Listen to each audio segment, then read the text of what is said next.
Le nom puissant de notre Seigneur Jésus-Christ de Nazareth, nous sommes la communauté des églises de Jésus-Christ Chemin de Damas, la communauté dirigée par le révérend Esdras Kalonji de Kipushi. Depuis un moment, vous êtes en train de nous suivre sur votre, je ne sais pas, chaîne de télévision, ou vous êtes en train de nous suivre sur Internet, sur notre chaîne YouTube ou sur Facebook. Mais il est vrai que depuis un moment, le révérend Esdras Kalonji de Kipushi est en train de mettre à la disposition du peuple de Dieu des enseignements très importants et portant sur un thème aussi très important, les autels. Et aujourd'hui, nous sommes en train de continuer. Nous sommes ici à la 4e partie de notre émission.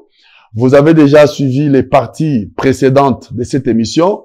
Et ici, nous voudrions encore une fois vous dire que nous continuons parce que vous allez aimer la matière. Elle est très importante.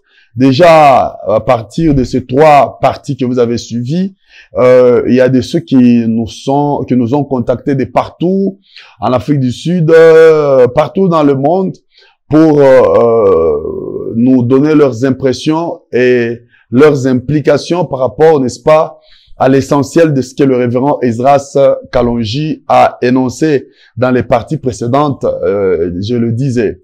Et maintenant, là, nous continuons à donner les enseignements. Et je vous demanderai d'être tout oreille et d'être très attentif pour écouter les enseignements que le révérend Esdras Kalonji de Kipushi est en train de donner au peuple de Dieu de partout dans le monde.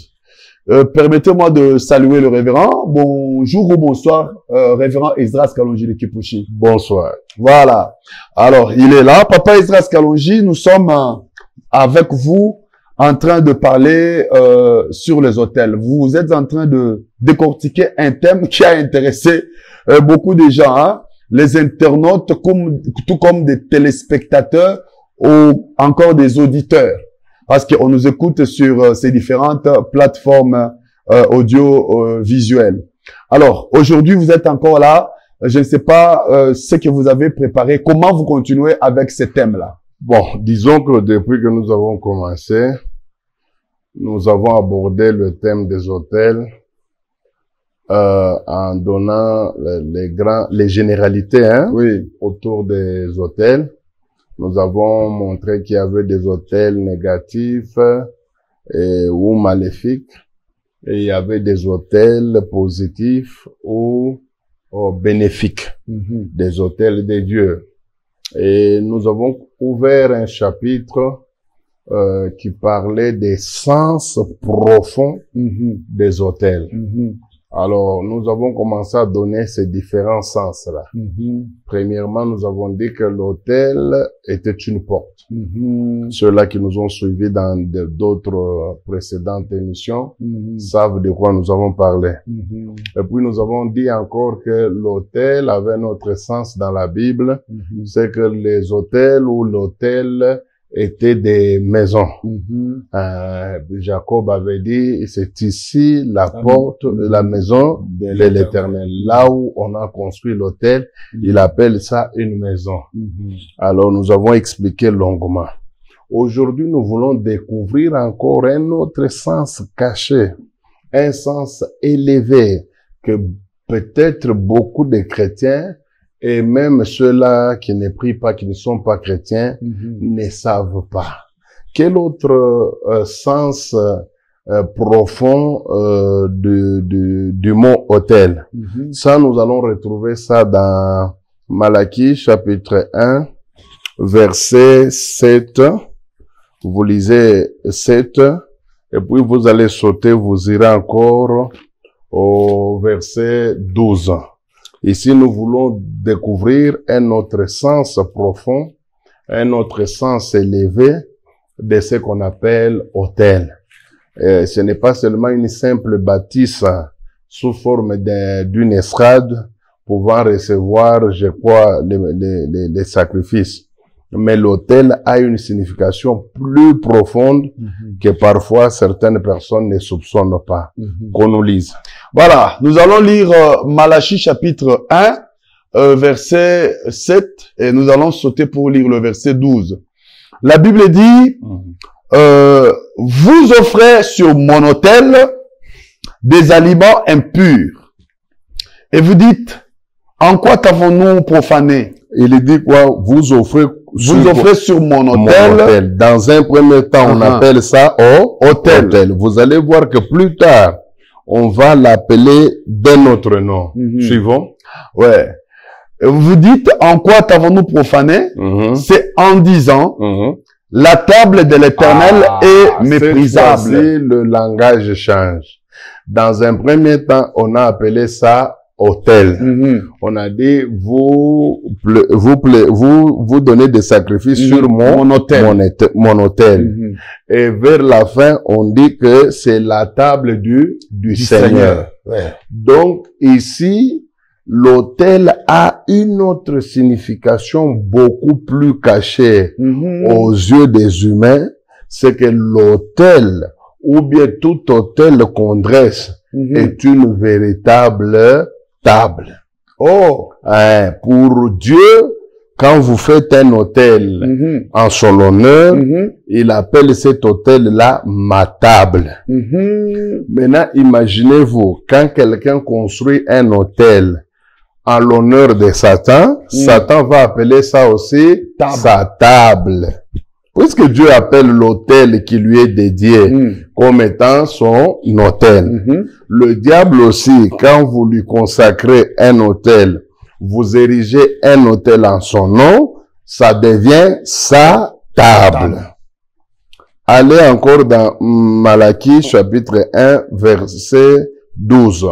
Le verset 12, la Bible dit, vous profanez en disant, la table de l'Éternel est essuyée. Et ce qu'elle rapporte est un aliment méprisable. La Bible dit que vous méprisez les autels de Dieu en disant, la table du Seigneur est-elle méprisée? Est-elle méprisable? Donc, un autel, c'est une table.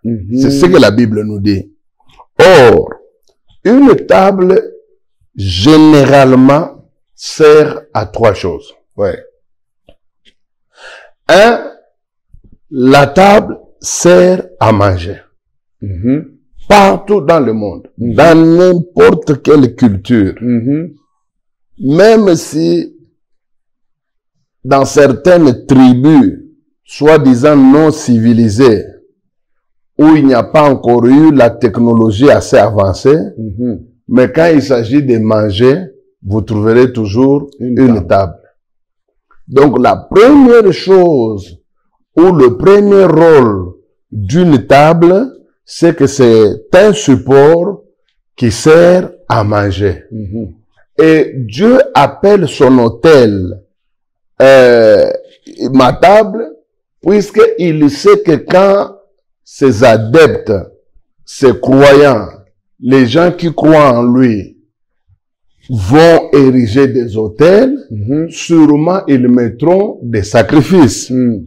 Et Dieu viendra manger ces sacrifices-là.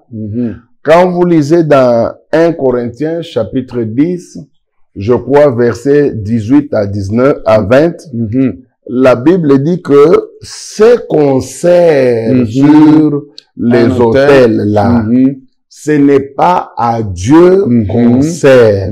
Ce n'est pas à on sacrifie ça à des démons. Et la Bible dit, je ne veux pas que vous soyez en communion. Effectivement. Donc, la table va servir de nourriture pour des divinités. Quand quelqu'un construit un autel, les divinités, les différents dieux, les dieux avec X, trouveront l'occasion pour commencer à descendre sur cette table-là et venir manger. On peut lire, Papa Ezra. Oui, vous pouvez lire. Je suis sur ce chapitre. Et c'est intéressant par rapport surtout à ce que vous dites. 1 Corinthiens chapitre 10, le verset 20. La Bible dit, je dis, ce qu'on sacrifie, on les sacrifie à des démons. À des démons. Et non pas à Dieu. Non pas à Dieu. Or, je ne veux pas que vous soyez en communion avec les démons. La Bible est claire. La Bible dit que ce qu'on met sur l'autel là, le sacrifice qu'on met sur l'autel là, ce n'est pas à Dieu, le Dieu de la Bible, qu'on donne.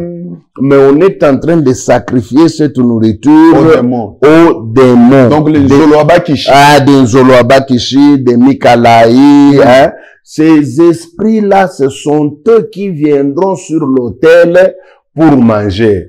Alors, toute personne ici en Afrique qui s'hasarderait à construire un autel sur lequel il déposera des sacrifices, eh bien qu'il sache que cet autel qu'il a construit là, cet autel qu'il a dressé là, va commencer à demander à ce que les dieux, les démons, pour qui il a sacrifié, commencent à descendre pour venir se nourrir à l'endroit où il a érigé l'autel. C'est pourquoi certaines personnes ont des problèmes qu'ils ne comprennent pas dans la vie.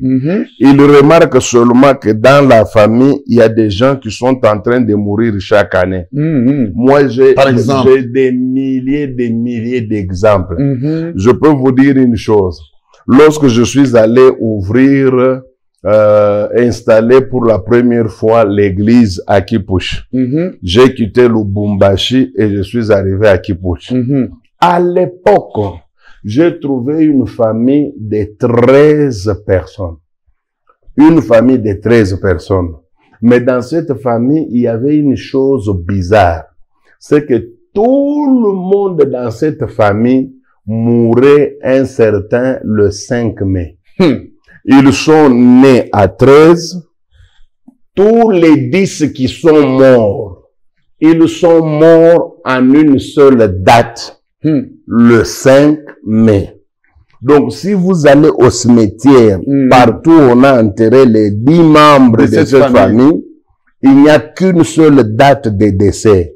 Et ils ont commencé à mourir pendant une certaine période. Donc, une certaine période, la première personne est morte le 5 mai. Donc, cette personne-là a ouvert la série. Alors, chaque année, dans cette famille, pendant 10 ans, chaque année pendant 10 ans, il mourait une personne le 5 mai. Et lorsque moi je suis arrivé à Kipushi, je suis arrivé un certain le 11 novembre. Donc, il restait à peu près 7 mois pour qu'il ait un certain 5 mai. C'est alors que j'ai trouvé les 3 membres là qui tremblaient déjà, puisque l'un d'eux était déjà malade. Il avait développé une maladie bizarre. Et puis, la plupart des gens qui sont partis dans cette famille, qui sont morts, ils sont morts bizarrement. Des maladies, des accidents, des choses un peu qui sortent de l'ordinaire. Ce qu'on peut dire un peu mystérieux. Mais ils sont morts tous le 5 mai. Maintenant, essayons de raisonner. Même si la mort devenait un élève pour aller à l'école et apprendre. Comment est-ce que la mort saura qu'aujourd'hui nous sommes le 5 mai? Donc, dans cette famille-là, il y avait un problème très sérieux. Donc, il y avait quelqu'un qui avait construit un hôtel. Et cet hôtel demandait des sacrifices.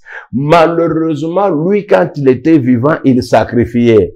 Mais quand il est parti, les dieux là, les divinités là, les démons, ils savent qu'il y avait une table où on les avait invités pour venir manger. Et comme il n'y avait plus quelqu'un pour sacrifier, alors les démons eux-mêmes s'en servaient, puisqu'ils avaient une base solide par laquelle ils pouvaient descendre et se nourrir. C'était l'autel construit par l'un des ancêtres.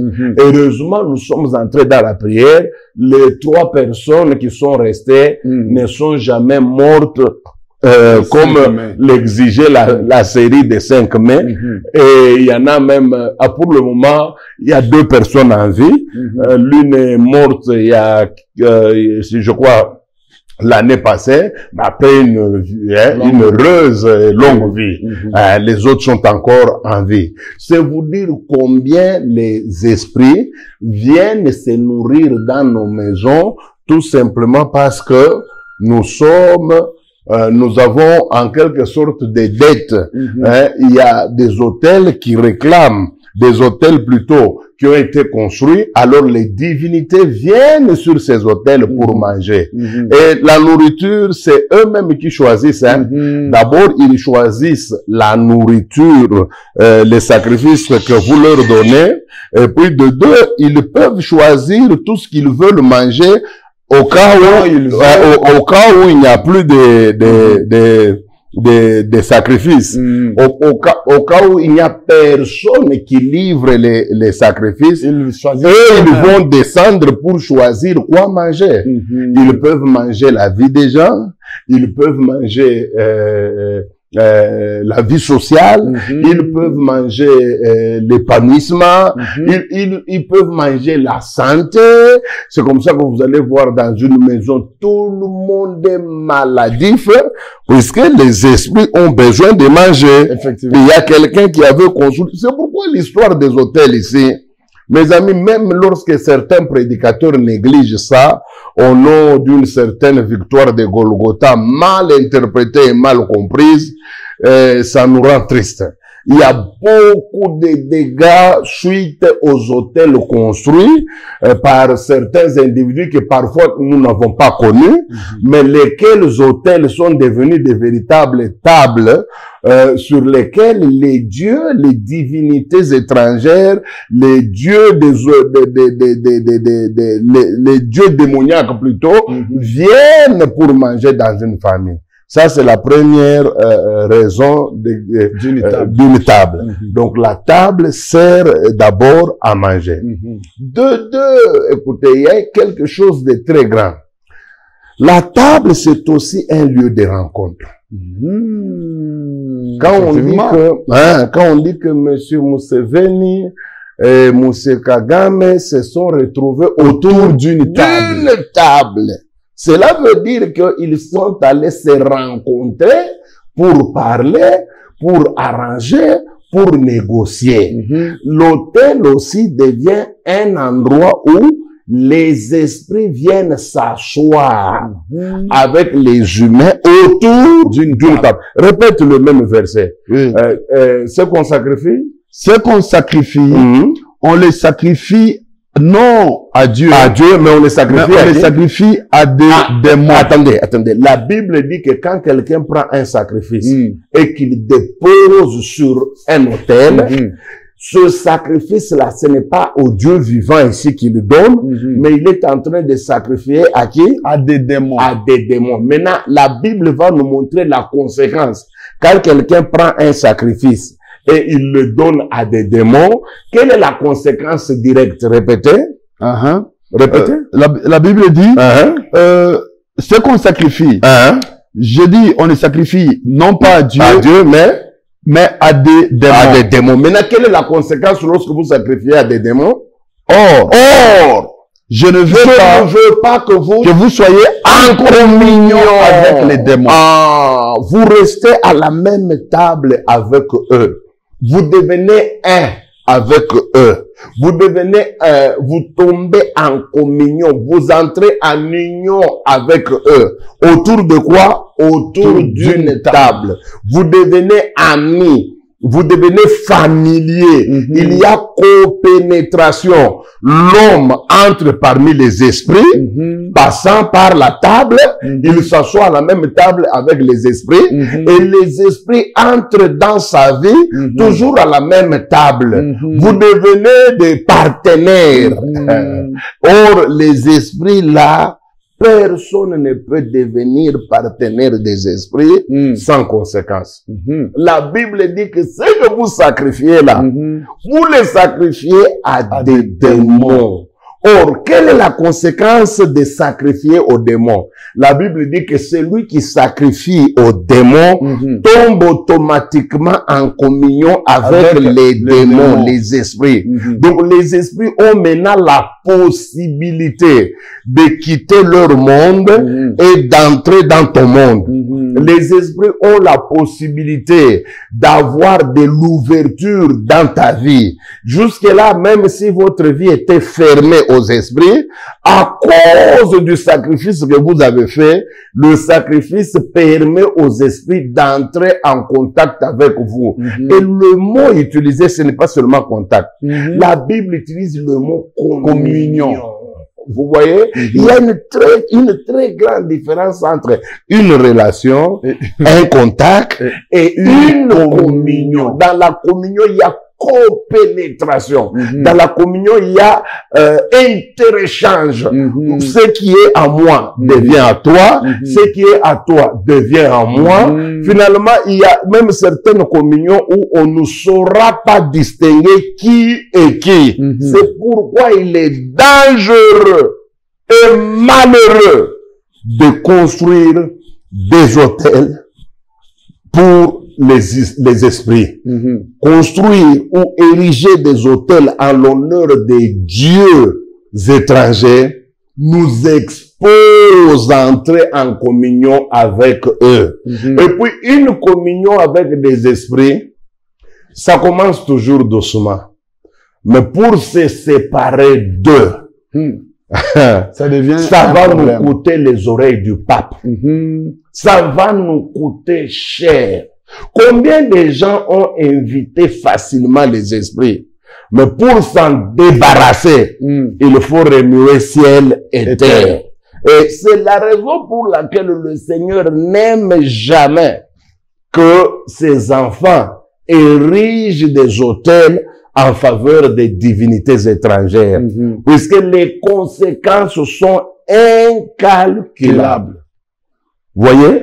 Alors, donc, l'autel servira d'une table autour desquelles il y aura des rencontres. Rencontres entre les humains et les esprits. Lesquelles rencontres vont même pousser les humains à entrer en communion avec les esprits. Donc les esprits n'auront aucun problème, aucune difficulté à passer de leur monde au monde des humains, à passer de leur habitation naturelle vers l'habitation des humains.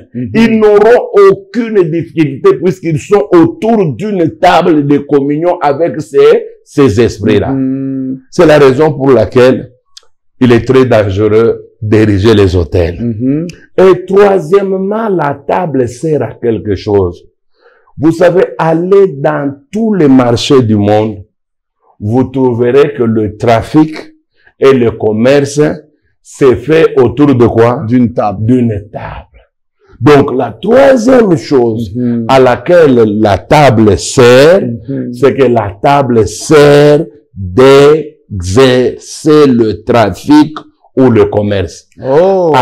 Aller pour une illustration. Aller, par exemple, au marché musée.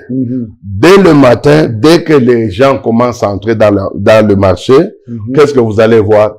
Vous allez voir qu'ils vont commencer à ouvrir, à sortir leur table et à les déployer. Pourquoi? Puisqu'ils veulent exercer le commerce. Et vers 18h, 19h, quand on commence à fermer le marché, vous allez voir qu'ils vont commencer à replier le même, puisque c'est la table qui leur sert de contact avec les clients. C'est la table qui leur sert d'exposer leurs marchandises. C'est la table qui leur sert de support pour exposer tout ce qu'ils ont à présenter à la clientèle. C'est que la table joue un grand rôle. Pourquoi? Puisque c'est autour de la table qu'il se passe un commerce de haut niveau. Pourquoi Dieu défend aux humains de faire ou d'ériger des tables ou des hôtels? C'est puisque les hôtels sont des véritables tables de commerce. Autour d'un hôtel, il peut se passer un commerce de haut niveau. Les gens pensent que le diable demande aux humains de faire des hôtels uniquement puisqu'il a envie de venir manger les sacrifices, il a envie d'entrer en contact avec eux. Tout ça, c'est vrai. Mais l'une des raisons cachées pour laquelle le diable pousse trop les humains à faire des sacrifices, et plutôt à faire des hôtels, c'est puisque le diable est en train de faire un commerce à haut niveau. Et ce commerce tourne autour des hôtels. Ce sont les hôtels qui servent des tables à des marchandises, à des gargaisons. Toutes ces choses-là se passent autour des tables. Le diable est un très grand commerçant. La Bible nous présente le diable comme étant le plus grand commerçant du monde. Ah bon? Oui. Qu'on nous lise. Le diable, c'est un trafiquant de haut niveau. Et il trafique autour des hôtels qu'on appelle dans la Bible les tables. Chaque personne doit savoir que quand il érige un hôtel, eh bien, il vient d'ériger une table de commerce.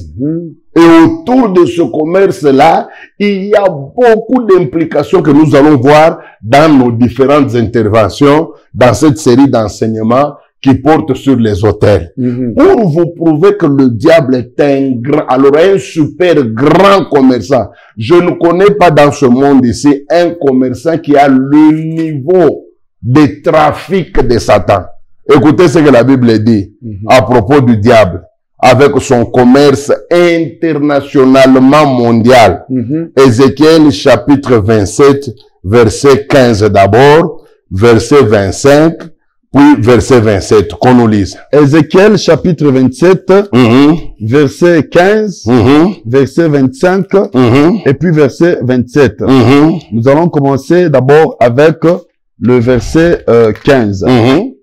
Voilà, la Bible nous dit,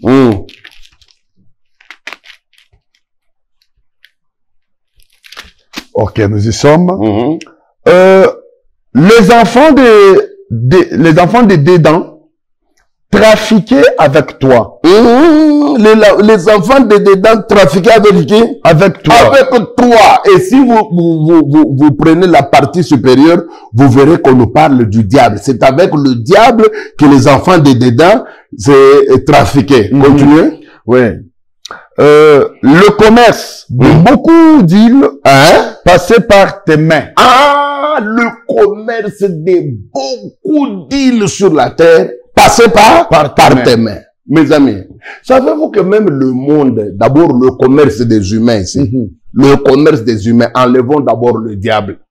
Ce que nous appelons le système mondial du commerce.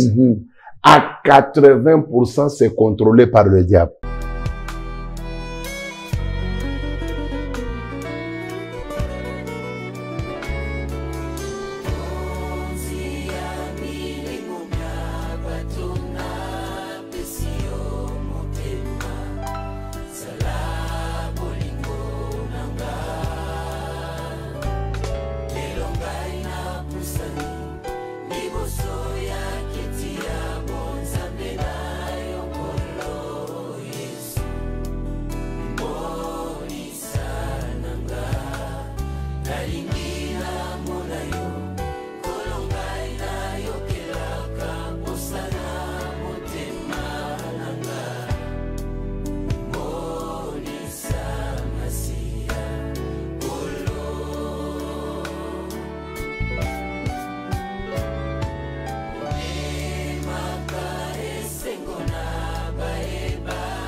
Amina.